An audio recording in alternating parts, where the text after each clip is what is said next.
What do we know about Jesus outside of the Bible? So if you were to take the Bible away, we didn't have it. Take the New Testament away, do we know anything about Jesus? A lot of people think we wouldn't, but actually we would know quite a lot. And we know this from extra biblical sources, they call it, or non-Christian sources.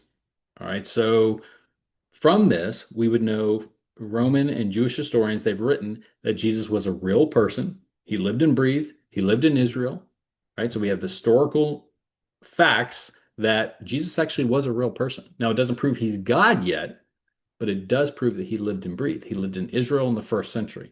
All right. He was known as a wise teacher. We know that. We know that he performed extraordinary deeds. He had a following, he gathered a following, and that he was killed and crucified under the Roman governor Pontius Pilate. Further on, we know that after his death, his followers said that he had risen from the dead. Now, the followers were willing to suffer and die for this belief. I've talked about in the past. They didn't get rich, they didn't get power, they didn't get fame, they didn't get women or anything like that.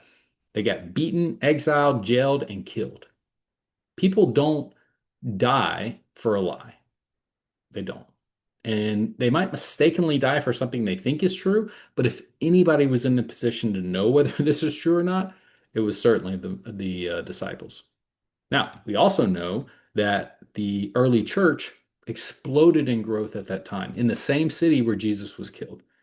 Now, if they were lying, the tomb would have been, I mean, his body would have been shown, right? They would have just produced his body. Christianity would have ended immediately, but it didn't. It continued to grow. We also know that Jesus's enemies admitted that strange things were happening. They didn't say that the disciples were lying. They said that the body was stolen. So they didn't say, "Oh, well, no, the tomb's not empty." They said, "Well, somebody stole his body." Right? But once again, that goes back to what did the disciples have to gain from stealing Jesus's body? That they'd be killed? I don't think so, right? So it means the tomb actually was empty. So from outside the Bible, what do we know? We know Jesus lived, he taught, he was crucified, and believed to be risen. So when you put all that together, you have to just ask yourself, what best explains these facts? Christianity says Jesus rose from the dead. No other explanation fits the evidence as well. We have to use common sense here. That's why faith in Jesus is not blind.